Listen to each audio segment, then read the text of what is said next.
یہ زبان سب سے بڑا مسئلہ، یہ بول کے 32 دانتوں میں بند ہو جاتی ہے، پورا جسم بھگتتا ہے۔ روایتوں میں آتا ہے صبح صبح سارا جسم زبان کے آگے جیسے ہاتھ جوڑنے والی بات ہے نا، تو ٹھیک رہی تو ہم سارے ٹھیک رہیں گے، تو خراب رہی تو پھر ہم سب کا حال برا ہوگا۔ تو زبان پر قابو ہونا چاہیے۔ یہ لوز ٹاک ہے، جو منہ میں آیا کہتے رہتے ہیں، پھر بھگتنا پڑ جاتا ہے، اور وہ پورا نہیں ہوتا، وعدہ کرتے ہیں اس کے خلاف ہو جاتا ہے، جھوٹ بولیں، گالی دیں، غیبت کریں۔ یہ زبان تو ہو گئی 32 دانتوں میں بند، اب گھوسے پڑ رہے، لاتیں پڑ رہی ہیں، پورے جسم پہ بھگت رہے۔ تو زبان کی حفاظت کرنے والے کی جنت راہ دیکھ رہی ہے۔ کتنے ہو گئے ہیں؟ سننا چاہتے ہیں؟ عمل کرنا پڑے گا۔ وَمَنْ صَلَّى عَلَى حَبِيبِ الرَّحْمَنِ، پانچواں وہ جنت جس کا شوق رکھتی ہے وہ ہے جو اللہ کے حبیب پر درود و سلام بھیجتا ہے۔ اللہ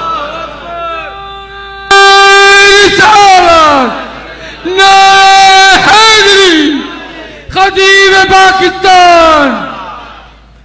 میرے دوستو، کام وہ کریں جو جنت میں لے جانے والے ہیں۔ جنت میں ہم سب کو کوشش کرنی چاہیے میرے دوستو اور بزرگوں، قبرستان میں جائیں، قرآن پڑھیں، گھر بیٹھے ایصال ثواب کریں۔ نہیں، وہ بیٹا جس سے ماں باپ کی خدمت میں کوتاہی ہو گئی ہو، وہ بہت زیادہ ایصال ثواب کرے تو اس کے گناہ معاف ہو جاتے۔ ماں باپ کی روح کو راضی کر لے، ان کو راضی نہیں کیا، ان کی روح کو راضی کر لے، ورنہ بخشش ہو سکتی نہیں۔ تو ہم نے جان لیا کہ ایصال ثواب قرآن سے ثابت، حدیث سے ثابت، اور کتنا فائدہ ہوتا ہے وہ بھی آپ نے سن لیا۔ تو اب ہم کو کرنا چاہیے یا نہیں؟ آواز نہیں آئی؟ تو جو روکیں بولو وہ دشمن ہیں یا نہیں ہیں؟ میں نے آپ کو یہ بھی بتا دیا، وہ کہتے ہیں جی تاریخ کیوں مقرر کرتے ہو، وہ بھی بتا دیا، کھانا سامنے رکھ کر پڑھتے ہو، وہ بھی بتا دیا۔ اب ان کے پاس کچھ ہیر پھیر کی گنجائش نہیں، انہوں نے بھیجنا نہیں ہے اور ہم نے چھوڑنا۔ ہم بھیجیں گے کیونکہ ہمیں پتا ہے ہمیں بھی فائدہ ہوتا ہے، جن کو بھیجتے ہیں ان کو بھی فائدہ ہوتا ہے۔ تو جو لوگ ایمان والے ہیں وہ زندہ رہتے ہیں تو فائدہ پہنچاتے ہیں، وفات پا جائیں تو بھی فائدہ۔ اب بولو، نیکی کو غلط کہنا کیا کوئی اچھی بات ہے؟ جو جائز کام ہو، مستحب کے معنی پسندیدہ، جو پسندیدہ کام ہے، جائز کام ہے، ان کو غلط کہہ کے لوگوں کو نیکی سے روکنا، یہ مسلمان کا کام۔ میرے والد صاحب کی کتاب ہے ثواب العبادات، اردو میں بھی ہے، انگلش میں بھی ہے، انٹرنیٹ پر بھی ہے، ضیاء القرآن پبلیکیشن، یہاں اردو بازار میں، وہاں سے مل جاتا ہے۔